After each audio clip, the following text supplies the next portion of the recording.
Hello there. I'm Dr. Terry James Gingrass, and this is Dr. G's ADHD Chat, the show trying to make the world safe for ADHDers. I am a clinical psychologist and neuropsychologist. I've been working with this particular diagnostic category for darn near 40 years. Well, actually, a little more than 40, but yeah. I still have a small private practice. I've mostly retired out of it, but I still have some folks I see regularly. And I also am the parent of a couple of ADHD kids, one in each direction, one hyperactive and one inattentive. And yes, one's a boy, one's a girl. Yes, the whole thing. Anyway, so when I first started working with ADHD, we didn't know what we were talking about, basically. We didn't even have a diagnosis when my last child was born. And then in 1980, magically, they decided that there was ADD was a diagnosis. And then about 7 years later, they changed it to ADHD for reasons best known only to themselves. And they weren't telling us. So anyway, I've been working with this a long time, from the time when we really didn't know very much to now where we know quite a lot. There's been so much research on ADHD in the last 40 some odd years that it's pretty amazing and a little bit reassuring, actually. So last time I was talking about a particular category of folks, the late diagnosed ADHDers. These are folks who had it. Well, they were born with it, of course. It's a genetic thing. You just either you got it or you don't. And just because you get stressed out every once in a while, that doesn't mean it's ADHD. But anyway, for folks who have it and for whatever reason are not diagnosed, and some occasionally are diagnosed but not treated. I'm not sure why. ADHD is probably the easiest disorder to treat. I won't flog any particular modality, but the medications, there are a bunch of them, are very, very effective and very rapidly effective. So anyway, the thing we were talking about is somehow some people manage to get late 20s, early 30s, something like that, without being diagnosed. And they frequently are not a happy group of folks. I think I said last week, they come in, they're either, or what, when I tell them, yes, you have ADHD, the responses are relief. Oh, great. Now I know what's going on. Depression. I wasted so many years. I thought I'd only known sooner. And then there's, of course, angry. Those suckers, why didn't my parents should have, Anyway, my pediatrician should have, come to think of it. Yeah, so, but they grow up, and typically have kind of a rough time. That education doesn't go smoothly. A lot of ADHDers don't graduate from high school. They don't have,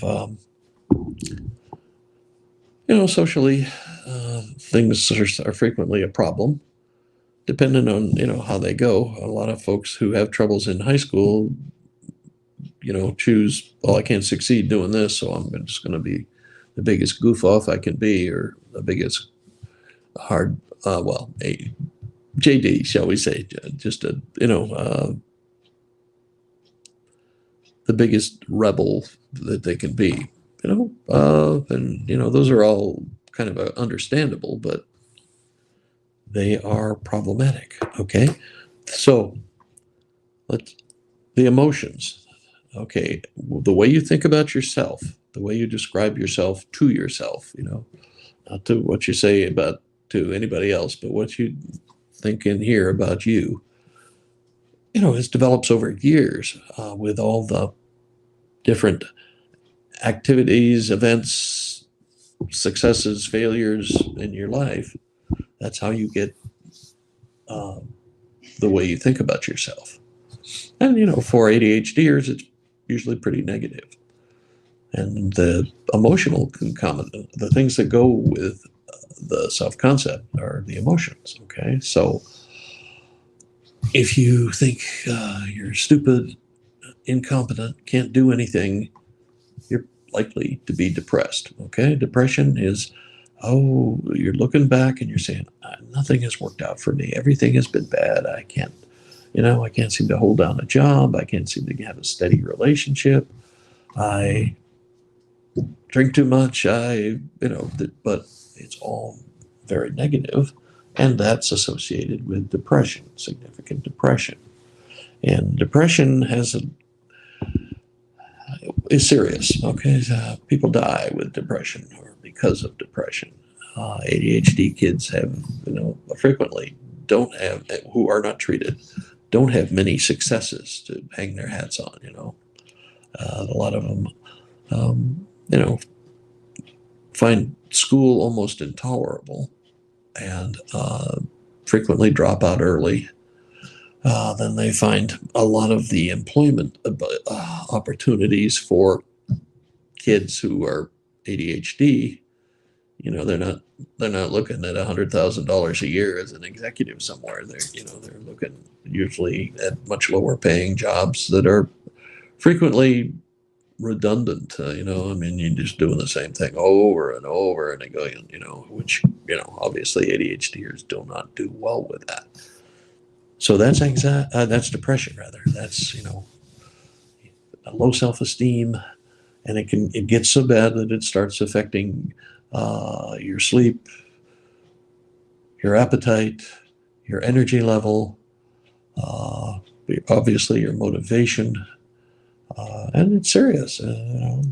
Suicide is not infrequent with people who are severely depressed. And if you have an ADHD who's not doing well, life is really sucking right now. And we know these folks are impulsive. That's not a good combination. When you're feeling really depressed, life isn't worth living. I'm worthless. And I know in my area, let's just say a lot of the people that my kids grew up with committed suicide. Okay, some of it spectacular, diving off of high towers, and some of it, just overdoses. I don't know if those are on purpose or accidental. You never do, but you have to take that seriously. That is one area that you can't just say, toughen up. Come on, what's the matter with you? Be a man, or whatever. So that's not what we're looking for, obviously, that we don't want our kids to be depressed. But if I'm talking to somebody who's a late diagnosed one, get yourself diagnosed, get some treatment, and life gets so much better so fast you won't even believe it. Okay, that's depression. The next one is anxiety. And anxiety is basically fear. It's usually future based, and I turned in that paper. I bet I screwed it up bad, or I did this report for the boss. I bet I really messed up. Da da da da da, and I'm going to get punished, and I don't know. Terrible things are going to happen to me. That sort of stuff. That leads to anxiety. Fear of consequences. Fear that terrible things are going to happen. And with that comes a tendency to awfulize. Oh God, if I get fired from this job, I won't be able to get another job, and then I won't be able to pay the rent or the mortgage, and then I won't. On and on and on. And sometimes it happens that way. So it's not just that you're exaggerating; it's that this really could happen. But you've got this whole pattern of things, the catastrophes that you link together, and that's, well, those folks, problem with anxiety is it tends to grow, and the more you're afraid of stuff, the smaller your world becomes. You start avoiding things. Oh, I'll just make a fool of myself if I go to that, or I will, uh, likely, I won't go roller skating because I'll fall down and people will make fun of me, or starts out with a big world like everybody else has, and then it starts getting more and more restricted. So anxiety is pretty serious. I mean, it can. I've seen people who have so much anxiety that they have difficulties getting out of the bedroom, and or they're live in a one-room apartment and they don't want to ever leave, which means it's a whole lot of fun getting them to an appointment in your office.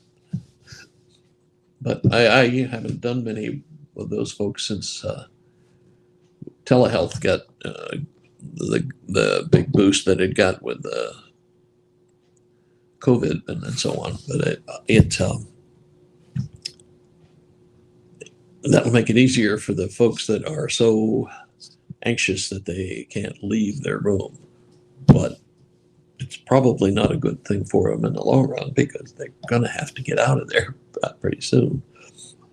And it's hard to talk somebody into doing something like that if they don't absolutely have to.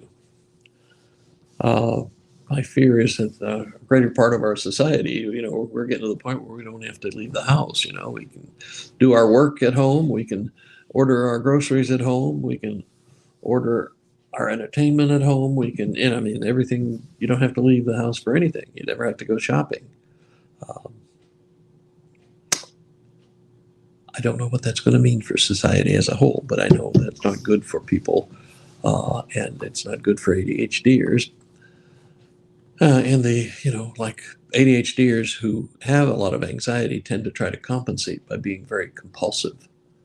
That is, they got their notepad, or they're always got a list of this, and it takes them forever to get anything done because they're so afraid of making mistakes that they double and triple and check themselves. And that, for a lot of jobs, doesn't make them, very productive, I guess I'd say. They're trying to make sure they don't mess anything up, and as a result, they blow a lot of time deadlines. And so it's a huge problem. It's probably, I was going to say it's probably more common in females with ADHD than with males. Frankly, I'm kind of talking out of my hat with that one, but in my experience, it's certainly been that way. Then we go to the last category, the last category of emotions that I'm going to talk about today: anger. Okay, I see this a lot, or have seen it a lot in the past. You have troubles in school. You're in a system that isn't really designed for the way your brain works. And nowadays, there's so much homework. It's amazing. And in spite of the fact that the research doesn't really support the value of homework, but oh well. But you go and seem like you can't get a break. You have trouble. School is a nightmare. And maybe you make it through high school, maybe you don't. Then your parents probably want you to go to college, and you think, oh my God, I'd rather give blood every day than do that. But anyway, it may, and then you go to work, and depending, what kind of job you end up with, unless you have some rare skill, or you're a musician or an artist or a designer or something like that, you're going to probably end up working for somebody who's perhaps not as bright as you are, and that usually leads to some frustration. Plus, the problems with consistency and so on. You may get fired, or you may get a lot of warnings and then get fired. Um, so, a lot of these kiddos, kids, I guess, well, compared to me, they're kids, but, you are going to have a lot of frustration built up. And frustration is just, it's so big and it's so, you can't do anything about it really, but you're angry, and you're spring loaded to be angry.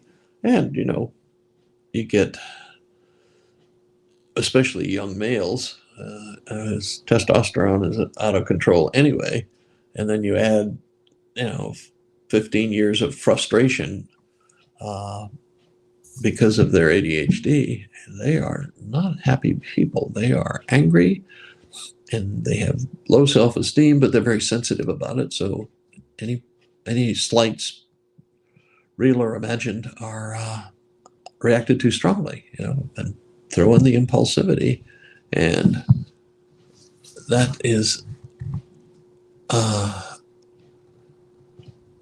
a huge issue for an ADHD young man, and then a lot of times they will try to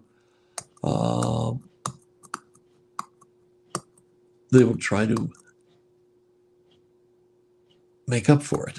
They'll try to, they'll be real sensitive to any kind of slight, anything.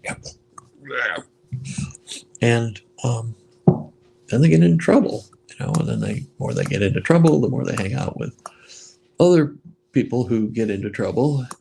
And then there's all this stuff about,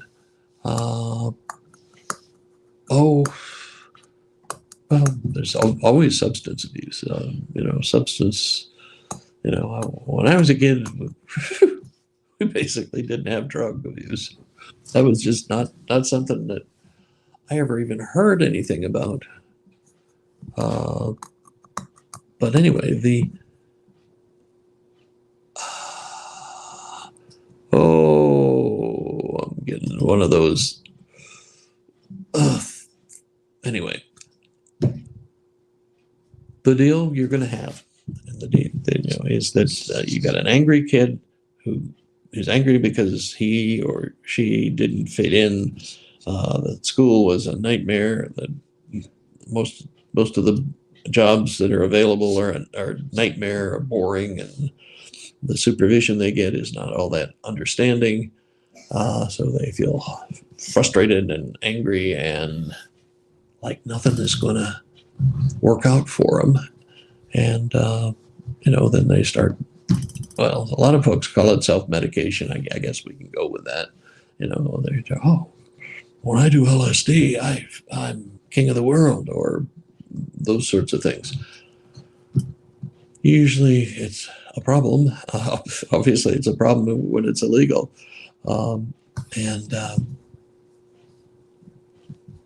These are the ones, I know as a parent, I was terrified sometimes, not sure knowing where my youngest was going, who he was hanging out with, what kind of trouble they might get into. I sure didn't want a phone call from the police, or, but that's very possible, and it's almost predictable.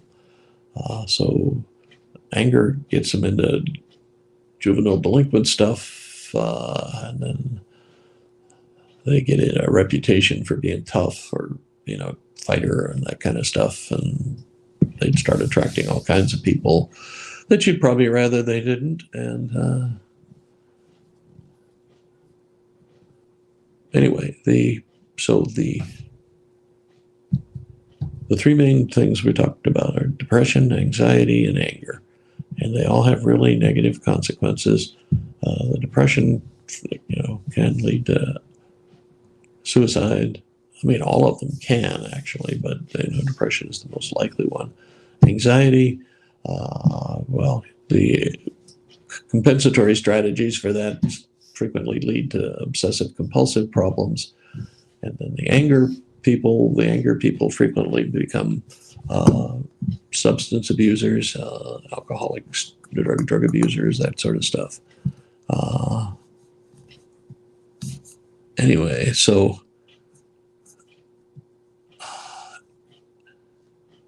I'm sorry, I'm being distracted here by some, I think, spam things on that are people that are talking on, but maybe not.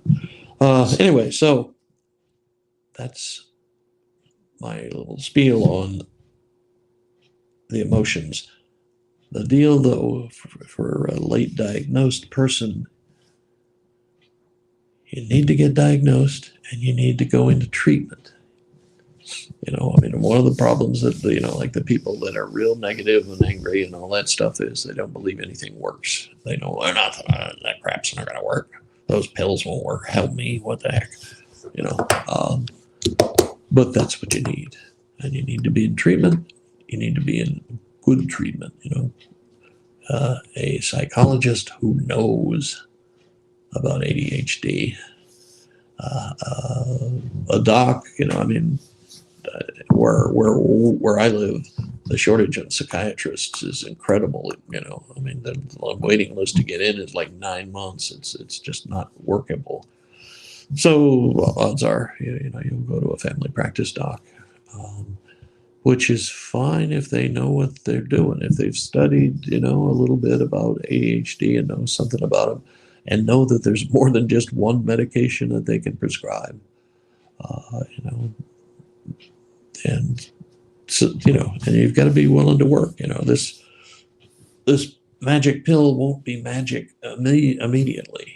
Okay, if it could be, and I have had some patients it was first time they took it. Wow, this is great. But some people, have some problems with the medication they're on, and they need to look around for a while. But there are half a dozen or so drugs that are good for ADHD, and there are stimulants and non-stimulants. So you have to hang in there and do the work, because you're not a bad person because you have ADHD. That's the bottom line message. You happen to be born with a type of brain that is not what our society is designed for. It's not a bad brain.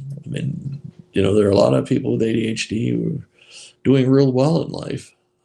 Most of them are some kind of creative, but that's still an issue, still a problem, but don't give up on yourself, okay? It's important to not give up on yourself, to know that if you keep looking, you'll find the right treatment, the right combination of stuff, and you can recover a whole bunch of your life and live well, okay? So I hope that the bottom line on this ends up sounding pretty hopeful to you. Because like I said, ADHD is one of the most treatable disorders, and it's pretty fast when it does work. Okay. All right. Like I said, I'm Terry James Gingras. I'm a licensed clinical psychologist. This has been Dr. G's ADHD Chat. The show designed to help make the world safe for ADHDers. My website is terrygingrassphd.com. Got signups in there for all sorts of stuff and some things that will be coming soon. The show is also available as a podcast on Apple Podcasts, among other things. So you can find it there. And going to do a course and probably a membership pretty soon. So look for that. Okay. Thank you. And we will see you at the next week.